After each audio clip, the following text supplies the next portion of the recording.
Community is the compass, built not of sameness, but of voices varied and vibrant, stitched together in a quilt of care and resistance.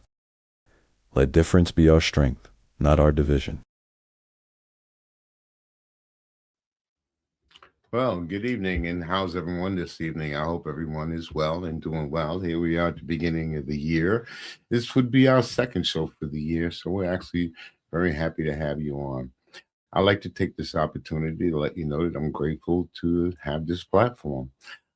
This year has actually reminded me that, or this past year has actually reminded me that everyone doesn't have what I have. So we speak out on this network. We speak out with awareness and with a passion. So welcome to Politrics. This is the Politrics Show. I am Kendall Stevenson. Usually right beside me is a young man named Ronald Yates. He's the sharp eagle eye analyst. He'll be on soon. But we do speak about how we speak to truth to power, and we like to make a lot of noise. This evening, I do have a young lady. She's on. Her name is TARAH, and she is the state representative. Boom. Hey, good evening, TARAH. How are you doing? I'm doing great. Thanks for having me on the show, Kendall. Well, you know, you're a friend of the show, so I'm always happy to see your face. And I was asking you, how's your husband doing? He's doing great. Thanks for asking. He's, went right into the magistrate position, and he really loves it, and he's doing good things. So I'm happy for him. That's outstanding. I'm happy for him as well. I'd like to shake his hand when I get the opportunity again. Well, hopefully you'll see him soon. Well, yeah, hopefully we will. Are you going to the breakfast, the Martin Luther King Day breakfast? I will be there, and I'm not sure if he's in court in the morning or not. So if he's not, he will be there. Well, you and the wife to get to chit chat for a minute. I'm sure she'll be glad for that, you know. Oh, hey, nice.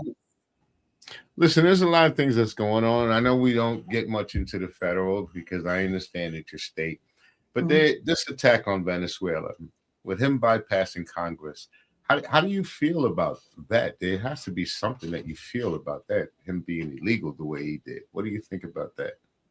I mean, I feel like most of America, and you know, he's breaking the rules he's breaking the law. You can't bomb or do anything like that without Congress approval. And I just can't figure out. I mean, some people are finally coming out and standing up. Congress, there was, I think, 5 Republicans that actually went against the things that he's been doing, and he's mad. But I just can't, for the life of me, understand how there's separations of power, executive, legislative, and judicial, and he just doesn't care. He just does whatever he wants. So we're essentially living under a dictator. We're not living under the president of the United States and Congress, and it's extremely scary. And I can tell you right now that if roles were reversed and it was a Democratic president, the Democrats would be speaking out against our own for doing things like that. Mm-hmm. It's really bad. This is I'm 54 years old. I think that this is probably the worst I've ever seen it. And especially what's going on in, Minnesota and ICE, and everyone feels that they're just empowered and above the law. And I understand why, because when Donald Trump lets out, January 6th terrorists, right, and he pardons them all, of course, they all get a free pass to do whatever they want. And it's extremely scary. And have we not learned anything since World War II and dictatorship? I don't understand it. I can't for the life of me fathom, there's some really good Republicans out there. I'm a Democrat. That don't agree with what he's doing, and they're standing up. And then all Trump is doing is telling them he's going to primary them. Like who? I don't get it. I just don't understand. And it's got to stop. It's got to stop for democracy. It's horrible right now. Well, I tell you, I'm a little older than you, and I've been around a minute or two, and I tell you what this feels like to me. This feels like back in the 1960s. Hey, Ron, how you doing? I'm doing well, thanks. And yourself? I'm doing well. Ashe, my brother. Ashe. Hello, TARAH. Hi, Mr. Yates. How are you? I am well.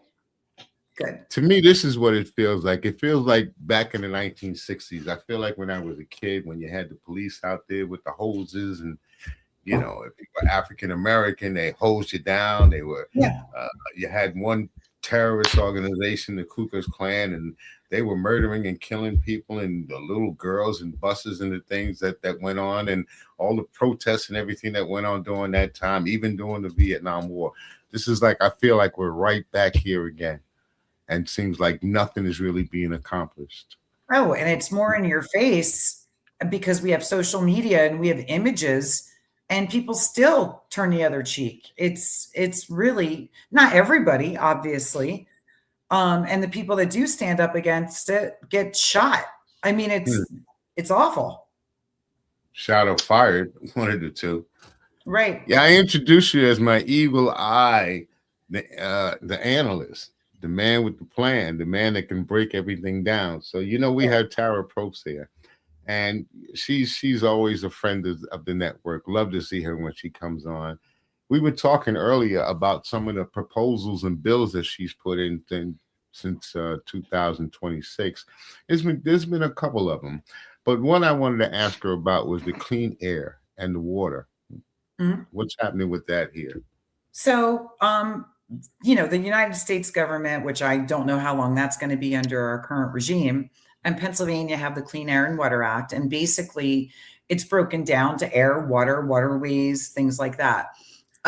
Right now with, you know, wetlands and ecological, you know, hydraulic, all these different things that make our ecology what it is in the Poconos is really at stake.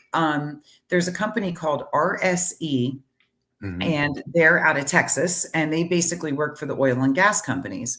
Well, RSE is now doing land bank mitigation for wetlands and environmental, you know, things that are very important to our environment.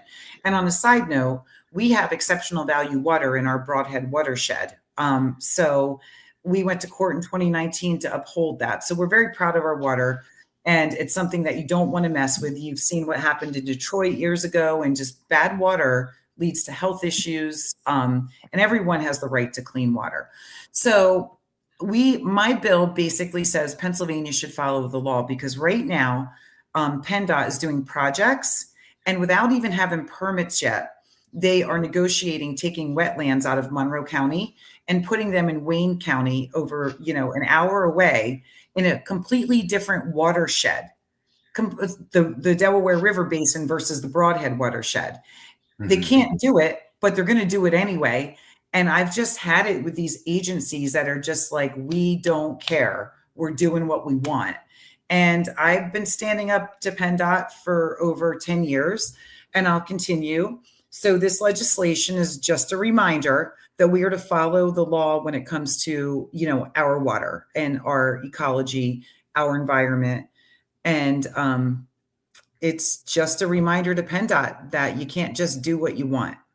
Now, if PennDOT gets away and they do what they want, how is that going to affect us here in the county? What are we, Monroe County, Pike County? How is that going to affect us and our health and the children's health?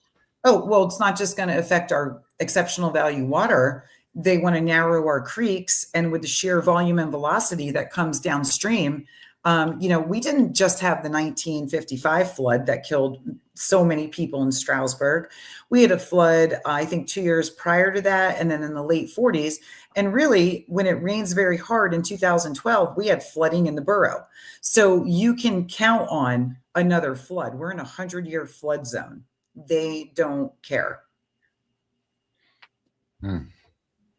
Ron, pretty quiet. Yes, there, yes. What's happening? Well, I was listening very intently, and I have another subject, actually two subjects I'd like to bring up.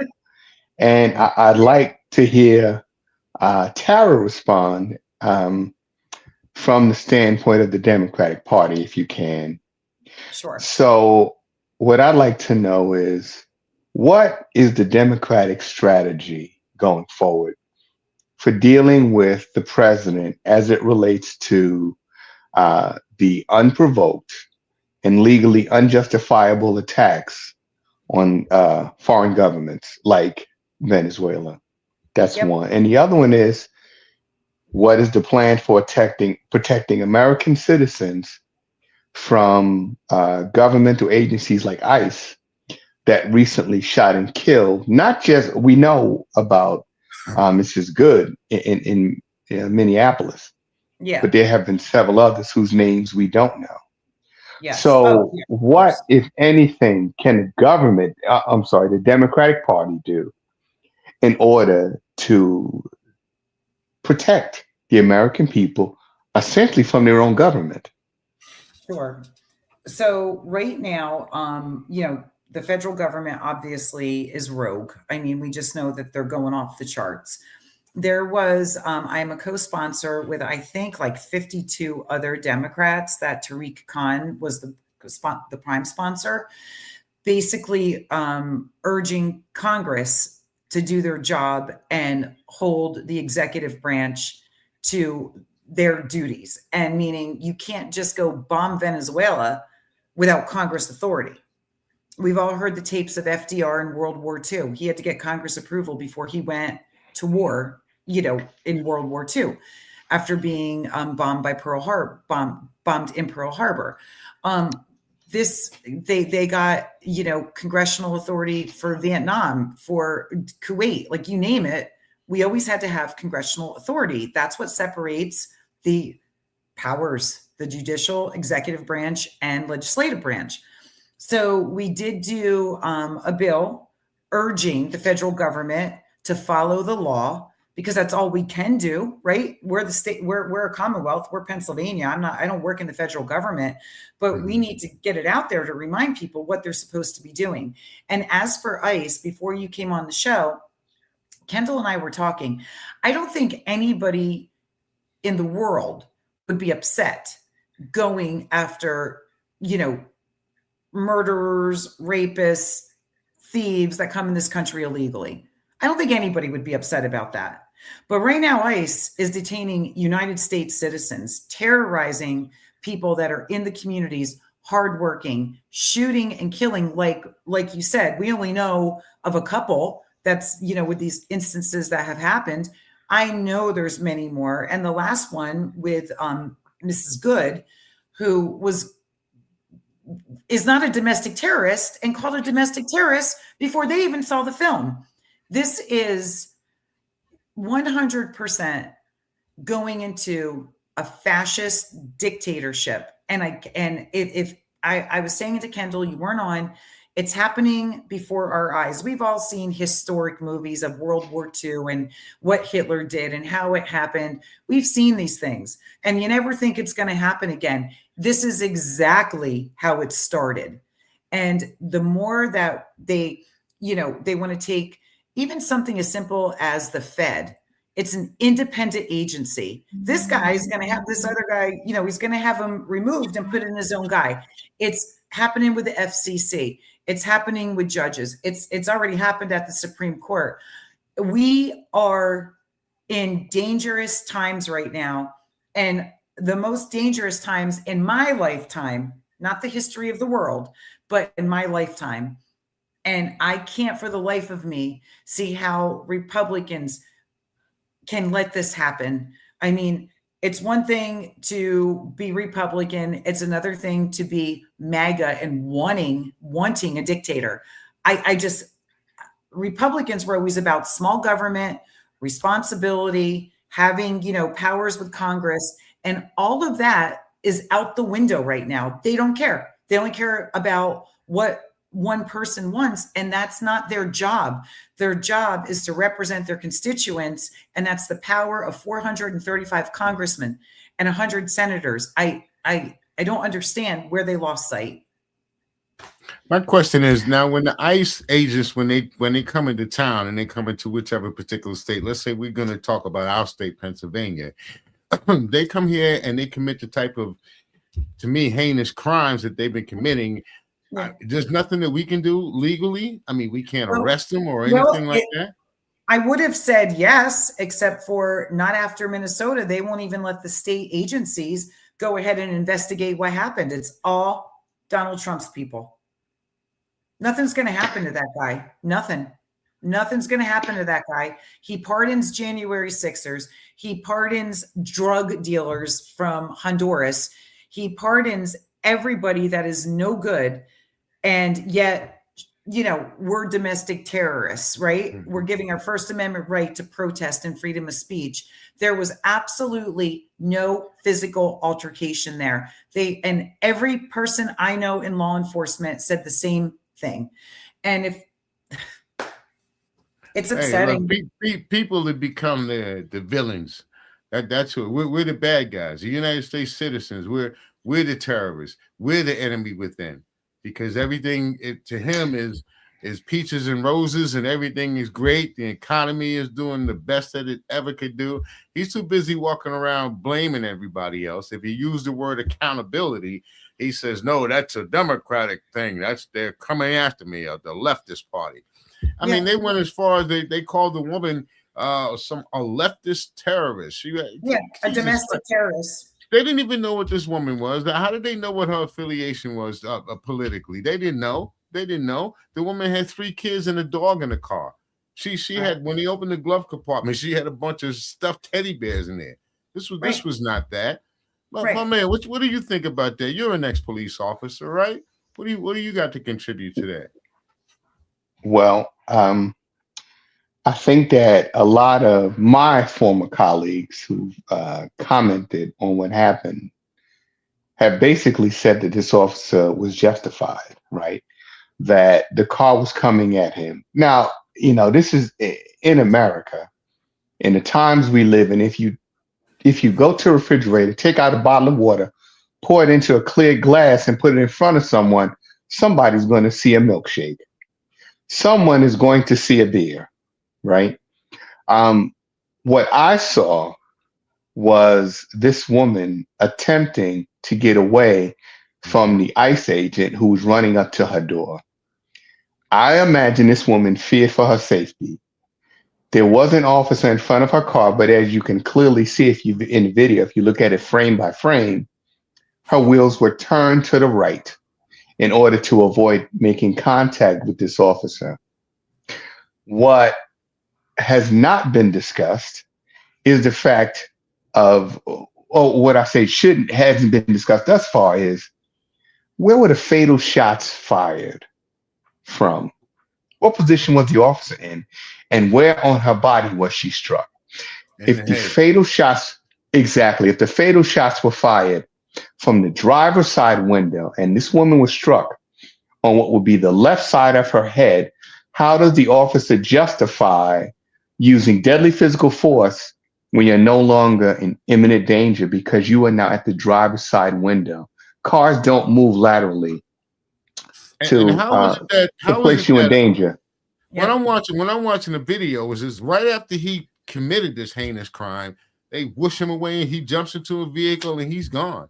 Why is he not at the scene? Isn't it a thing that if there's a shooting, then the supervisor has to come out? You have to give up your weapon to check for bullet. All of that stuff. None of that stuff took place here. So what kind of training are these people receiving that they can go out in the public and commit these kind of crimes that they're getting away with?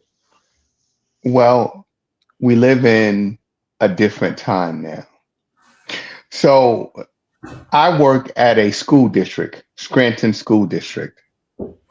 And in the school district, the policy is if 2 students get into, say, fisticuffs, they get into a fist fight where no one is injured, routinely the police are called, right? And these children could technically be charged with something like criminal mischief, some minor crime, but it's a record. These children would have to, and their parents will have to go to court. Now you tell these children violence aren't the answer, but then you have a president that launches a military strike to kidnap a democratically elected president of Venezuela. There is no consequences. The same man bombed in Nigeria because he says he wants to save Nigerian Christians when he doesn't want to help Christians in this country. So how do we justify telling these children there's consequences for you, but none for the people that's supposed to be your role models? the people that are supposed to be an example to you of what an American is, these So people, there is no consequences. may I ask you a question, Mr. Yates? One of the Ron. Okay, but I mean, you're a police officer, you're with school district, you just, so, but It's called anyway, respect. Called Yeah. respect, brother. yeah. So, Ashe? okay, Ron, Ashe. here's my Yeah, question. that's fine. Sure. I work with law enforcement that are actually in the House of Representatives, as well as some friends of mine. And they literally said, and you would know this, that in training, you are never to stand in front of a vehicle. Mm-hmm. Is that true? Absolutely. Those are basic tactics, right? When you approach a vehicle, you want to approach, for the most part, on the driver's side. You want to position yourself behind the driver so that the driver would have to turn to see you. So if that driver is attempting to, say, point a weapon at you, hopefully you will see the weapon as they are swinging around so you can take some sort of evasive action and defend yourself. Right. Okay. You never get in front of a vehicle. It is just common sense. And this particular officer, they said that he had a prior incident where he was dragged by a car. Experience is supposed to be the best teacher. If you place yourself in a bad position and you could have been injured or worse, why would you do the same thing again? Right. I mean, it doesn't make sense. Right. And also the fact, like you said, the shot was from the side. He was in no imminent danger. And None. so, yeah, these are the things. Now, I want to throw this back at you two. We're experiencing this in 2026, and something like this happens to a white person. How many times has this happened in the Black and brown community since the beginning of time, right? So you got enough time? How much time you got? Well, this is my point. It's like always been outrageous. It's totally outrageous now. Social media shows things happening live, this and that. I mean, when it happened to George Floyd, the world saw it. We came out, we marched, we spoke.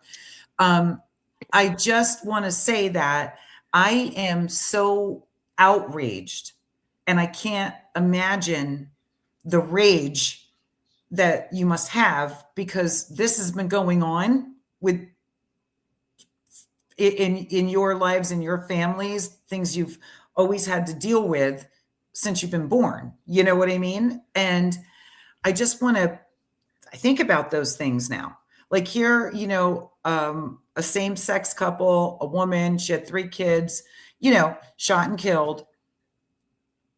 Breonna Taylor. I mean, it's just, there's so many other names. And I just want to say that it's just injustice, and I don't know what to do about it. And the more we try to come together, the further apart this administration is going. And I just don't know what to do. I really don't know what to do. You know what? When I came on, I heard Kendall talking about the 1960s and what has changed since the 1960s. So for me, when I registered to vote, I registered as a Democrat, and that was probably 1984. Yeah. The first time I went out and cast my ballot. Mm-hmm. Oh, probably about 30 years ago, I re-registered as an independent because I realized the fact that both sides of the aisle are equally complicit. And let me give an example of what I mean. Somewhere about 1956 or 57, the government outlawed separate but equal. Mm-hmm. It was struck down in the Supreme Court. Brown. When was separated? Brown versus Board of Education. When was that implemented? I was born and raised in Brooklyn, New York. In 1971, I was bused. That was not the solution to the conditions in the schools in the Black community, to pluck a few of us out and put us into what's called a better educational environment. So what happened was the funding still wasn't going to the schools in the black neighborhoods. The funding was going more to the schools on the other side of the tracks. Yeah. And both parties didn't do anything in terms of enforcement. Right. We can go back to John F. Kennedy. John F. Kennedy would have Dr. Martin Luther King at the White House. He knew full well that what was happening in the Deep South. It was happening live on television. The Edmund Pettus Bridge, Bloody Sunday. What did the Kennedys do? John F. Kennedy and his brother was the Attorney General. What did they do to protect the marchers? What did they do to end lynching? And here we are in 2026. You know, there has never been an anti-lynching bill passed in this country. And this is the 21st century. And this was something that began back in the 19th century. Yeah. 3 centuries later, and we still do not have a bill that protects us, Black Americans, who fought in every war this country has been involved in, from being lynched. Yeah. Right. And that's both sides of the aisle. Right. Right. I mean, in my lifetime, again, I'm born in 71 when you were in school. So you only have a little bit on me. I have seen, you know, like what is progress, you know, at 54 versus 20, you know, versus, you know, 15, you grow. If you can read and learn and listen, you grow, and it's progress. My views today are not the same as they were 35 years ago. I've actually, you know, you become more open-minded. You become, you know, you go and you get educated and you meet friends from different cultures. Your mind gets expanded. You live and you learn and you change and you grow.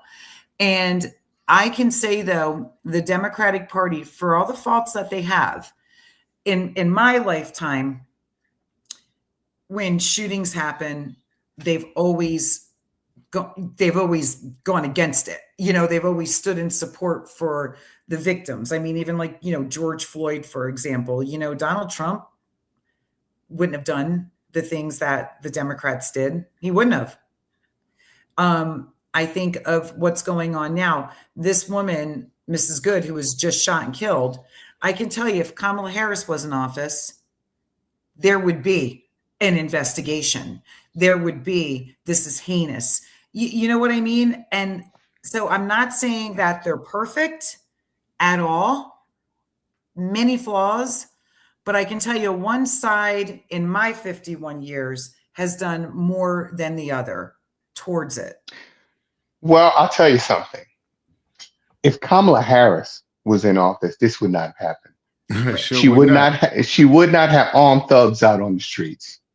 Oh, but when you say what the Democrats are doing, let me give you an example.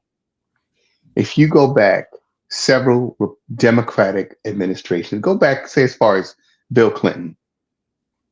I haven't heard who's the first one I could vote for. Well, I voted for Jesse Jackson. Did you? But yeah, Bill Clinton, Hillary Rodham Clinton, I haven't heard them speak out against the action Trump took against the country of Venezuela and the Venezuelan people. I haven't heard Barack Obama, Michelle Obama speak out. I haven't heard Joe Biden speak out. And I suspect the reason I haven't heard them speak out is because the oil companies pour hundreds of millions of dollars into Congress, into the White House every single year. Yep. And let's be realistic. These leaders that I mentioned, you mean to tell me they don't have dealings with the major oil companies, the energy companies? Mm-hmm. You mean to tell me that in their portfolio, they don't have investments in some of these companies that produce weapons, the weapons manufacturers? So they're remaining silent. Because if you look at who supports a Republican Party in terms of donors and who supports the Democratic Party in terms of donors, it's the same people. If there's two horses in a race and you bet on both of them, how do you lose?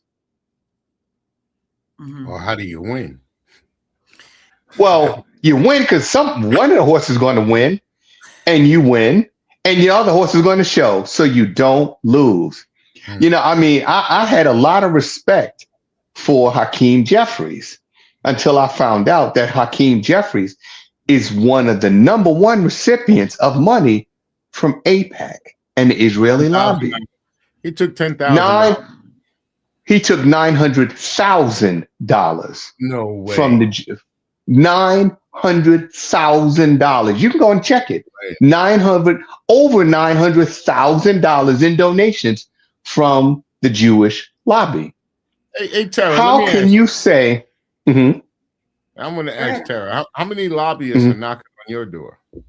Oh, listen, the lobbyists that knock on my door are the ones that I support. Women's reproductive rights, unions, public schools, and that's about it. I mean, like, you know, the insurance companies come to see me. I don't get money. I don't want money. I don't want money from School Choice, who funds the whole Republican Party. I don't want money. I mean, even like, you know, the Pocono Realtors Association, I was the first Democrat that they supported in a long time. And I'm glad that they support me because we are doing everything we can for attainable housing, and I need them as partners. You know, there are some that support both sides of the aisle, but it's usually something like attainable houses. Like, I'll do that, but you won't see me taking a dime from oil and gas. You won't see me taking a dime from School Choice or from, I'm sorry, but the white Christian nationalists that want to tell women what they can and can't do with their bodies. I would never take a dime from them. I don't even take meetings with them if that means anything. Yeah, I stand on my laurels. How about your constituent? I mean, the people that you work with, you know, your coworkers. I don't. I mean, I can't think they're answer. taking money from the oil companies, and maybe that's why that bill that you want to put through in water and air, maybe getting tough to push through because you got people on your same side that's against you. No, I'm going to tell you why that's going to be tough to push through, because the governor is best friends with the Secretary of Transportation, and I'm just being honest with you. That's why that bill's not going to be pushed through. That bill's not even going to see the light of day, I'm sure, but I'm putting it out there, and I'm certainly going to try. Well, Tara, you said something. Yep. Well, Tara, you said something. You're talking about the bill, the Clean Air, Clean Water bill. Yep. Now, 2 days ago, Sunday, we woke up to a bright sunny day. 1 hour later, it was snowing.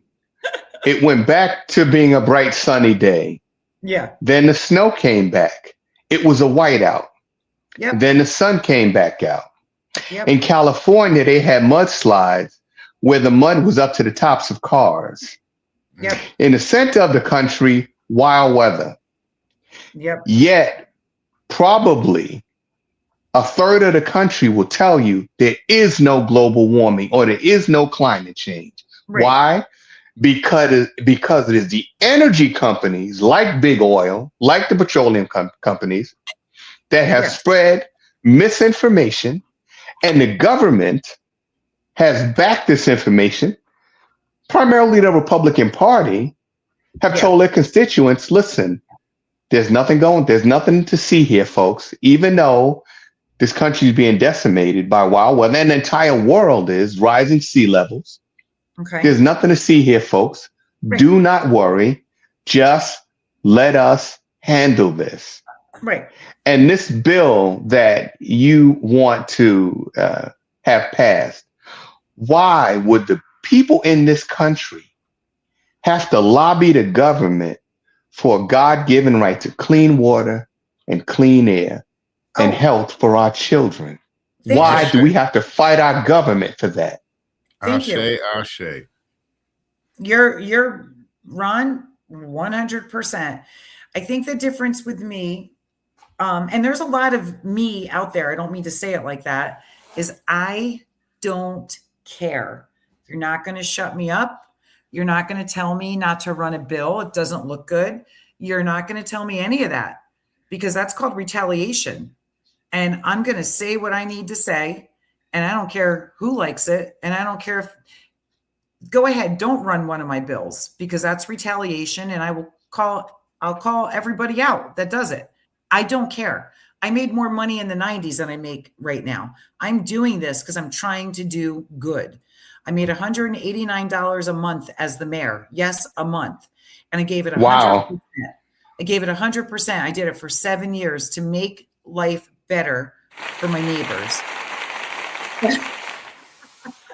For the $189 a month. So the fact of the matter is that I'm not here for a job. I'm not here, to make friends, although I have a lot of friends. And believe me, I have friends on both sides of the aisle. I really, truly do. Doesn't mean I agree politically with them, but they're decent to me and they're nice to me. I don't care. I'm just going to tell the truth. I'm going to do what I need to do. And if people don't like it, and when I say if people don't like it, I mean if my leadership doesn't like it or if the governor doesn't like it, I don't care. I'm running it. You might not run it, but the world's going to know I'm trying. Well, I'll say that. Senator. How's that sound? Senator Probst. That sounds pretty good. Well, hey, we have a one-person majority in the House of Representatives. I am just, I flipped a Republican seat. I like to think that, this is how we get stuff through. And it's an equal branch of government. And whether you're a senator or, in the House of Representatives, your voice matters and your actions speak louder than words. You can say you want to do all this and all that, but until you try and people know you're trying, it's just lip service, which I feel we get from our state senator. She doesn't do anything. I mean, the bills she has passed have been for ticks and not driving and using a cell phone, which is already, by the way, against the law. So I'm doing things. I'm co-sponsoring women's right to reproductive rights. I'm co-sponsoring telling Congress or to urge Congress to follow the law. I'm co-sponsoring veterans bills that give veterans tax relief for their disabilities. I'm sponsoring bills that matter. I'm just being honest. I'm not like just showing up and waving my hand and kissing the baby and my pearls. Half the time I'm in sweatpants because I'm busy. And I am the people that I work for. I'm no better. Yeah, at this point, you need a Padawan, as they call it. You need someone to groom so they can move into that spot so that you can slide on up into maybe Congress or Senate, because I think you can make a lot of noise up there too. I don't know if that's not a dream. I think you could do some great things for the state of Pennsylvania. Well, I mean, as you said, look what we have now. We have what? Rosemary Brown? Yeah. And how far are we getting with her? What are we getting out of her as a senator? I mean, I'm not, I'm biased anyway, right? No, but that's a very good question, because you tell me the Senate and the House were Republican for nearly 2 decades. And what happened? Our taxes went up on schools. Affordability went up. Municipalities are going broke, because when this LSA money comes in from the casinos, I give it to municipalities. I give it to nonprofits. She just happened to give $200,000 for a parking lot for Teresa Johnson's bar. You know what I mean? So what good? The Poconos went to shit under her. She didn't do anything for public schools. She didn't do anything. She wants to pave everything, put up data centers, which, by the way, is going to be able to have 6 people working at it. And it's going to make all of our water bills go sky high. I mean, it's just a joke. And she wants to put it right in the middle of areas where there's a ton of people. You're affecting so many different people. She doesn't care. She really, and I don't think she's that bright. And I don't care. I've said it to her face. She talks in circles, never gives you an answer. It's a big word salad with no concrete answer. But people don't know. She voted 18 times to literally make sure that abortion is not legal in Pennsylvania, and getting a death certificate for a miscarriage, and putting doctors and women in jail that have abortions. This is what she voted on 18 times. How do you get a death certificate for a baby that wasn't born yet? Thank you. Thank you. It's repulsive, actually. This is how far she is. But when she sees people in her pearls and she smiles and says, God bless you, they don't know any of this. So what I really like, and I keep saying this is my pet peeve around here. I think maybe for veterans or people once you reach the age of 65, this property taxes, man.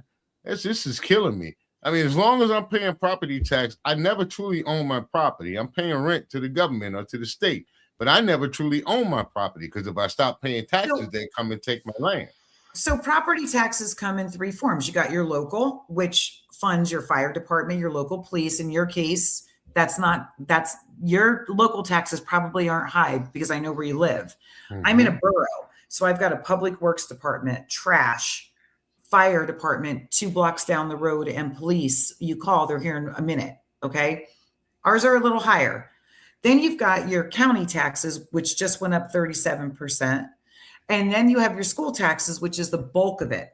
Rosemary Brown has been there for going on, I think, 16 years now, and never funded the Monroe County schools to where they needed to be. And that's why the 4 schools in Monroe County are the most underfunded in the Commonwealth. There's 500 school districts. We were 500, 499, 498, and 497 because she takes money from Jeffrey Yass, who is the Commonwealth Leaders Fund Foundation for cyber charter corporate thievery. She wants $500 million to give to private Notre Dame's and all the private Christian schools to pay for people's tuition. But she doesn't want to give to a public school that, number one, has to take everybody, has to take you until you're 22 years old, has to find a way to make sure you learn. There's private schools can say, nah, I don't want you. You're black, you're brown. Yeah, I think you might have a little be on the spectrum. I don't want you. Public schools take everybody.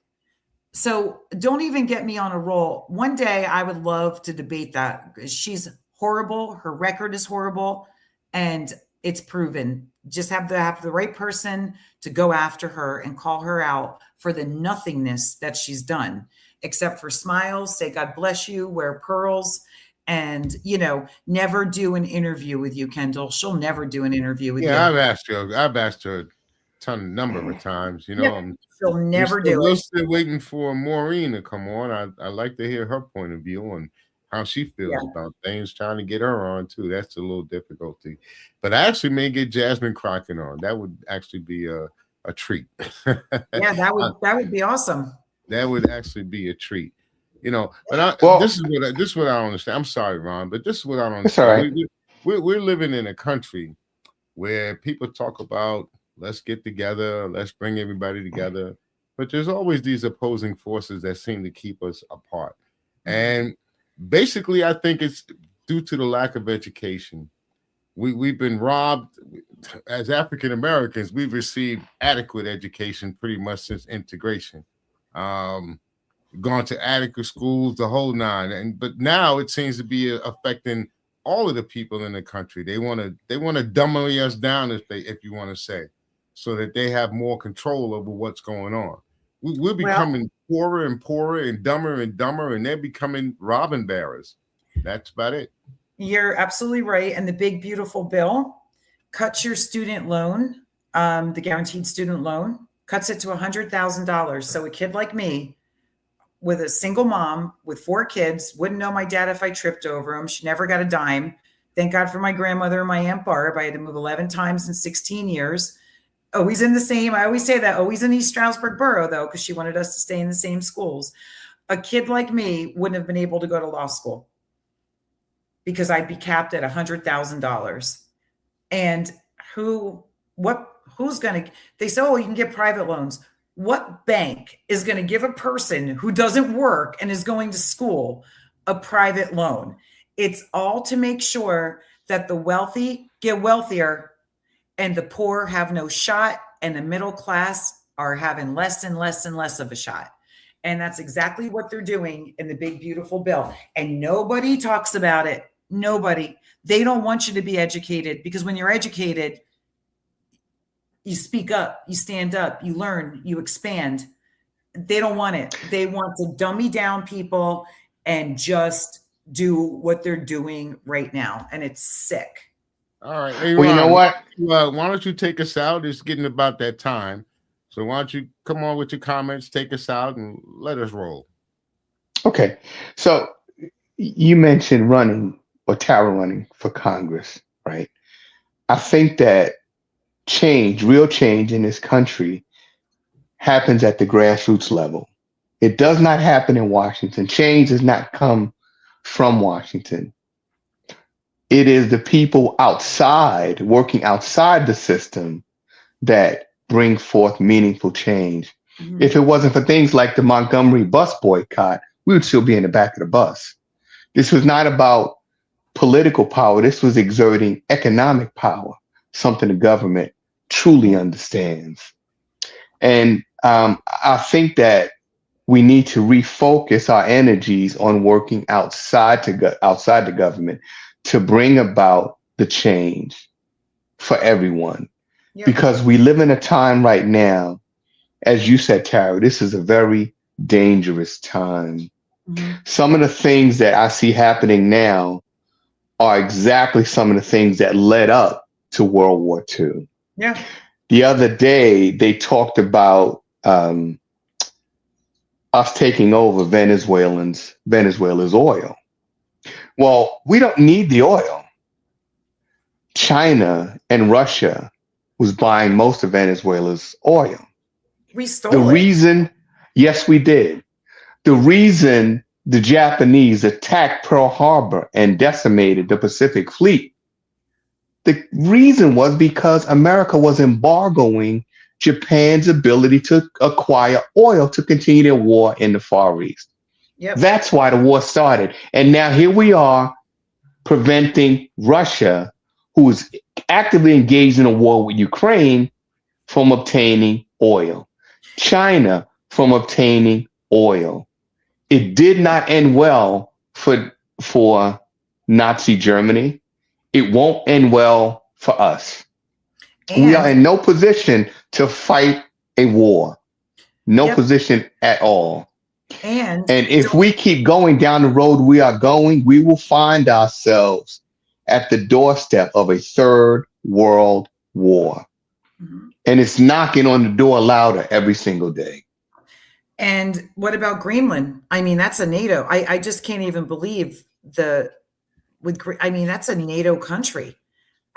I don't understand. He's as bad as Mussolini and Hitler.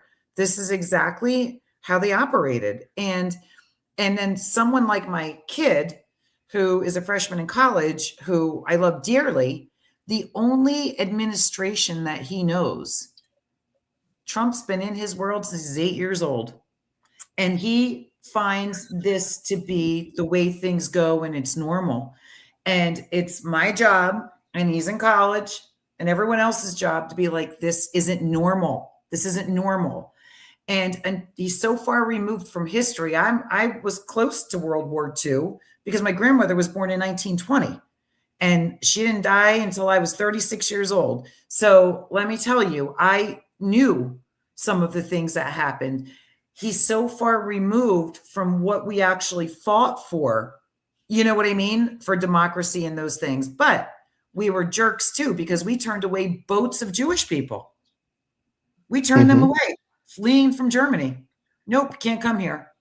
So we have some scars and did some, we know the bad things. I mean, believe me, we know the bad things against Black and brown people, but there's other bad things, and it's almost like it's not talked about. And we're never supposed to make the same mistake twice, and we're making the same mistake twice as we speak. For those who do not learn, the lessons of history are doomed to repeat them. Yep. And we have not learned, and we're making the same missteps we made 80 years ago. And to say that Trump is just as bad, he's worse. I think Trump and those of his ilk are worse. Hitler could never have gone to war in Europe without the backing of American corporations and American families. Mhm. And for someone like Trump, who does not have a very good understanding of history, Trump doesn't have a very good understanding of, I don't know, maybe a bar of soap. But, you know, he is able to manipulate people so easily in this country because of our lack of education, our lack of understanding.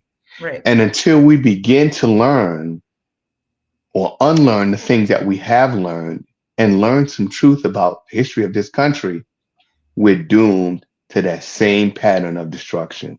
We are. You know, you say that Trump doesn't understand history.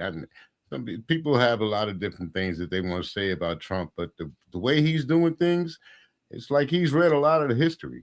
He's read the Mein Kampf book, and he knows a lot about what took place back then in order to rule people. Well, He says he does. He says he does. But if you ask Trump direct questions, you never get a direct answer because he doesn't know. He In never fact, gets a direct answer. I think his even own if he stats knows, he I don't doesn't think he read. gives you a direct answer. But in fact, all when right. he was running in this last election, a woman was asking him a question about IVF, and he said, in 30 seconds, tell me, what is IVF? He was against it, but didn't know what it was. Wow. That's Trump. We got people out here against Antifa, and they still don't know what Antifa is. They can't break down what the acronyms mean. Right. You know, and you're dealing with I mean, him and Hitler have very similar personalities and very And similar backgrounds. and backgrounds. And Mhm. when you're dealing with a narcissist that has his minions propping him up, you know, they're unstoppable. Mm-hmm. Well, they're not unstoppable Yes. because we are going to stop them eventually. All right, Tara, I want to say thank you very much for coming on. We always appreciate you. Hope you come back with some more good news. Well, you know that I will, and thanks for having me. And now I can call you Ron, even though Yes, you can. Well, thank you so much. And I always learn something. I really enjoy being with you guys. It's fascinating, and I'm serious. I always walk away learning something new. And Thank you so much. You're welcome. And Kendall, this should be a national show. And Ron, you should be on TV. You should be sitting at CNN and being one of the commentators when they're talking about, when they have their discussions back and forth. I'm telling you, you know what you're talking about. From your mouth to God's ears. Why do you think I asked him to be here? Huh? No, it's really awesome. So it's a pleasure being here. I'm like the one I know the least, and I can always feel like I can just be myself, say how I feel, and learn something. And that I really appreciate it. Thank you. All right. Thank you. Thank you very much again for being on, Miss TARAH Probst. That makes me laugh, Kendall. All right, I'll see you later. Take care. All right. Okay. Good evening again. My name is Kendall Stevenson. I am the host of Politrics. I'm always here with my man, the Eagle Eye analyst, Mr. Ronald Yates. Again, we appreciate you coming on and tuning into the shows. If you like what you hear, give us a call, or you can always leave a comment. Let us know which direction you like us to go in. Please hit the subscriber button. Kendall Stevenson, Ronald Yates, and we're out. Peace. Peace.